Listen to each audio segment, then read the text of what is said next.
BMW's plug-in hybrid electric SUV gets some excellent updates for 2024. Steph's on vacation, I'm Jay, the bad jokes are still here, and this is Modern Motoring.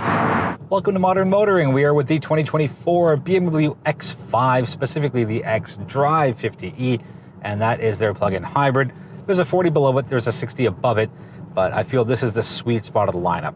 Steph's still on her long-term road trip, so it's just me, at least for a few more videos, until she gets back. So this is a mid-cycle refresh, or as BMW calls it, their life cycle impulse. The big changes here are going to be the power figures as well as the range of the battery. So let's jump straight into it. Powering the BMW X5 xDrive 50e is a 3-liter twin-power turbo inline-6. Nothing new for the lineup. However, you blend the internal combustion engine with the battery and the motor, and you get a total of 483 horsepower, 516 pound-feet of torque. Now, just for reference, that is 94 more horsepower than we had for 2023 and 73 more pound-feet of torque than we have for 2023. And it still runs off of BMW's 8-speed automatic transmission, and it's got the 4-wheel drive because they call it their xDrive. That's a lot of words. Now, here's the most important part, is the electric range. It is now up to 64 kilometers as per BMW Canada. Natural Resources Canada says 63, and just to throw a wrench in everything, when I picked up the vehicle, it was at 74, I believe, 73, 74. Now, weather has a lot to do with that. It was a pretty much perfect summer night when I picked it up, but I'm gonna go with the 64 kilometers of all electric range, and that's 14 more than the outgoing model. So lots of big changes, lots of versatility, and a lot more livability here. BMW says it takes a measly 4.8 seconds to get this massive X5 from 0 to 100 kilometers per hour. That's good and cool and great. I don't know anyone who's going to track this or race this or whatever have a need for taking this from 0 to 100. For BMW's second biggest vehicle, with the X7 being at the top, I guess the XM is right up there as well, but one of BMW's larger vehicles, it is surprisingly agile. It's not new for the X5. Last year's X5 was also surprisingly agile given its size and shape and weight. But for the city driving and highway driving and back road driving that I've done, it's so well planted, it just hangs on to everything. And that goes hand in hand with BMW's driving dynamics, which are pretty much, let's say, top 3 in the industry as far as the luxury side goes. And it is really, really quick. And we can thank the massive 516 pound-feet of torque for that. Let's jump into drive modes for a sec. And in your little middle section here, where you have your iDrive controller and your all-new gear selector, which is the little small little nub as opposed to the larger lever that we're used to, you have Sport, Hybrid, and Electric. The cool thing here is the Hybrid Eco Pro has the guidance for intelligent anticipation, and that just lets the car see what's ahead of you, and it slows down accordingly. It's kind of like radar cruise control, but it's on city streets, and that allows more of the regen brake power to come through, and more regen braking that happens, the more juice that gets sent back to your battery. I think it's a really cool system, and I've kept it on most of my drive. Yeah, I've had it in Sport, and I've also had it in Electric, and the electric drive feel is just wonderful, and especially with BMW going all in really quickly on their electric vehicles with the i4, with the iX, with the upcoming i5. I chose to start off in fully electric mode when I picked up the vehicle, brought it home, charged it a couple of times, just at a 110. And speaking of charging times, it's 3.25 hours on a level 2. I didn't see any numbers on the BMW Canada website for level 1, but I'm going to say 12 to 14 hours, and it's a 7.4 kilowatt per hour onboard charger. So it's not bad at all. It's actually pretty modern given that we're in 2023. So really, depending on your driving styles and habits and distances, you could really use electric power all the time. Now, if you have a level 2 at home, that would make things a lot easier. And I don't think anyone with a plug-in hybrid would have a level 2, but it's something to consider. Me personally, I would either find one out in the wild or just plug it in to my 110 garage outlet every night and just bring back as much power as possible. Let's jump into fuel consumption. And before I do, there are 2 interesting figures I want to share with you. The 50e, which is the plug-in hybrid, has a 69-liter fuel tank. The other ones, the 40 and the 60, have a larger 83-liter fuel tank. So the battery takes up space, gas tank has to get smaller to make room for that extra battery. So another reason why you should at least consider looking at the 50e with a bit of a sharper lens is the smaller gas tank. On the fuel consumption side itself, in liters per 100 kilometers, we are at 10.9 in the city, 10.2 on the highway, and a blended total comes out to 10.6. Now compare that with the 40, which comes in at 9.4 liters per 100 kilometers, but you also have a larger gas tank, which is 83 liters. With the combined 10.6 liters per 100 kilometers and the up to 64 kilometers of electric range, the 50e is lining itself up pretty well to be a popular seller here.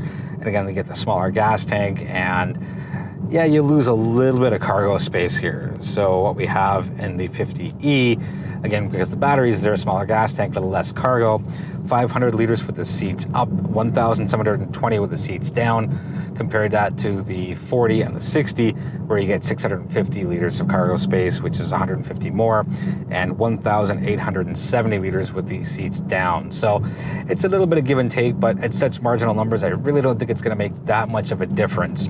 Straightaways are done exceptionally well here in the X5. Same thing with twists and turns, and I'm not throwing this thing into turns going 60, 70 kilometers an hour, but regular city turns that you take at 20, 30, 40 kilometers, plus those big sweeping curves on the highway that go 90 degrees, where you're doing 70, 80, 90, 100.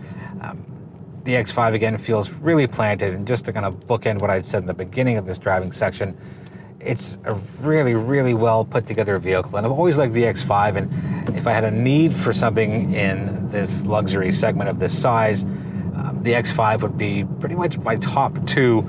I'm about to get on the highway, and yes, I know I covered the driving section, but I just want to show just how rapid and quick the acceleration here is. And I'm doing 70 getting on the highway, and a quick little punch, and there it goes. And up to highway speeds just like that. And that's an Eco Pro. That's not Sport, and that's, nothing tuned or tweaked or changed. It's just the way it is. So since I'm on the highway now and I'm a little out of order, what I'm going to do is I will talk about the outside. We'll start at the taillights, and what BMW has done is pretty clever. They've taken their traditional L shape, mirrored it horizontally, so it has this little X motif, X design to it, and I think it looks pretty cool. Going to the front lighting, they have these little arrows, and I think it's also cool, and it mirrors the light bar that's in front of the passenger and just above the glove box here, and it's pretty much the split in the dashboard. The X5 still maintains its shape, just some tweaks on the front end and the rear end as far as the lights go. And design is a very subjective thing, so I think the BMW X5 looks sharp for 2024. Let me know whether you agree or disagree in the comments. On the inside, change is anchored by the implementation of BMW's curved screen display. You've seen a lot of them in all of the new BMWs that Steph and I reviewed. But if this is your first BMW review with us, it is a 12.3-inch digital instrument cluster, and just to the right, same piece of glass, just a little over, is a 14.9-inch infotainment system. Still uses BMW's exceptionally easy-to-use iDrive system. I like it, and that gives me the choice as to whether I want to touch the screen or use the controller. Steph likes touching the screen because it's just so close to her, and I like using the controller because I don't really like fingerprints on my screen at all. Another change comes through the gear selector. Gone is the large lever, and in its place is a very small little, they call it a little nub, and it's out of the way, it's simple, it's easy to use. Park is a push down button, so you won't ever hit it by accident when you're going from reverse to neutral to drive. You get a standard panoramic sunroof, and if you pick the right package, you can get this beautiful Sky Lounge. You get 15 different colors, and it's thousands of little LED lights embedded into the sunroof, and it just looks so cool, and I would absolutely get it. Comfortable seats, it's got great visibility, and it's a nice clean design here. You get an optional heads-up display if you check the right box off for your options, and along with the screens being part of their new design language, also a lack of hard touch buttons. So there's very few. You get a volume knob, which is great, and you have your max for your window defogger up front, and you have your rear window defroster right next to that button. But that's pretty much it. You get your hazards, but gone are the memory buttons 1 through 8. The vents are also a lot smaller, and you have a little joystick you use to control the direction of the air, and it's not that big grate that we're used to. And you still have those big grates as far as what's beside the doors, but what's in the middle just gives it a nice streamlined appearance. As Steph and I have done lots of deep dives into the infotainment system, I won't spend a lot of time on this. In fact, I might just say one line. The tile-based system is so easy to use. It's so intuitive. You have your voice commands as well with the HEY, the 3 letters of what this car model is, and I'm so happy with it. And I think it's a smart move to keep the familiarness of the iDrive system, but just change the layout so it's tile-based as opposed to being stacks and stacks of menus and menus. Let's wrap up by talking about pricing and competition. So the pricing for the 50e comes in at $90,500. The pricing for the 40, which is the level below, is $86,000. And for me, that's $4,500 extremely well spent to get, again, up to the 64 kilometers of all-electric range. You get the smaller gas tank, and the fuel figures aren't all that much different between the 50 and the 40. I'd much rather have a plug-in hybrid if I'm looking to make the transition between gasoline and electric, because not everybody can go electric right now, and really not everybody wants to go electric. And yes, BMW has great electric options, but I think in this class of vehicle that the plug-in hybrid, being the 50e, is the absolute best choice, unless you really want the M60i with gobs and gobs of power. That's entirely up to you. But from a more practical standpoint, if it's between the 40 and the 50 with maybe the 60 in there just for fun, the 50e is the way to go. And there's a marginal price difference once you're into the 6 figures, once you dress this thing up the way you want it to. It's hard to say no to the 50e with a base price of $90,500. On the competition side, I have 3.5, and I'll get to the half in a moment. So the XC90 has only 53 kilometers of range, which is less than the 64 here, and the starting price is $82,650, so about $9,000 of a difference. Next up is the Range Rover, which has 51 kilometers of range, which is less than what the XC90 has, but the starting price on the Range Rover Canada website is $118,600. That's a lot to ask for a plug-in hybrid in this class. It's too much for me. And what makes that even more solidified is Audi's Q5 TFSIe. Yes, it only has 37 kilometers of electric range, but the price is $79,550. And if you look at the price difference between the Range Rover and the Audi, that's almost $40,000. Like, that is just a ridiculously overly excessive gap. This is, to me, probably the best value for dollar as far as this luxury segment goes with a plug-in hybrid variant. I said I had half a competitor, and here's the half. It's the Mercedes-Benz GLE 450e. It's been announced by Mercedes Canada, and it's coming at the end of 2023 as a 2024 model year, but we haven't been given any range. What we have been given is the battery size. It's 23.3.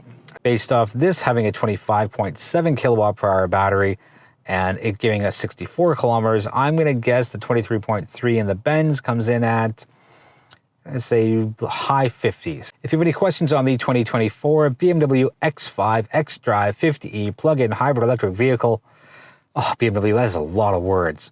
Let us know in the comments. We are always happy to hear from you, and we encourage you to subscribe to our channel so you don't miss any more of our videos. We've got a pretty cool social community, and we're really big on TikTok for some reason, so we encourage you to find us there. We're also on Facebook and Instagram and X, which is not the Bird app anymore. Thank you for watching. We really appreciate the support, and without you, there'd be no us. So give yourselves a pat in the back, and if you know anybody who might be interested in the channel, please, please, please do recommend it to them. On behalf of Steph and myself, we thank you so much for watching, and we'll see you in the next video.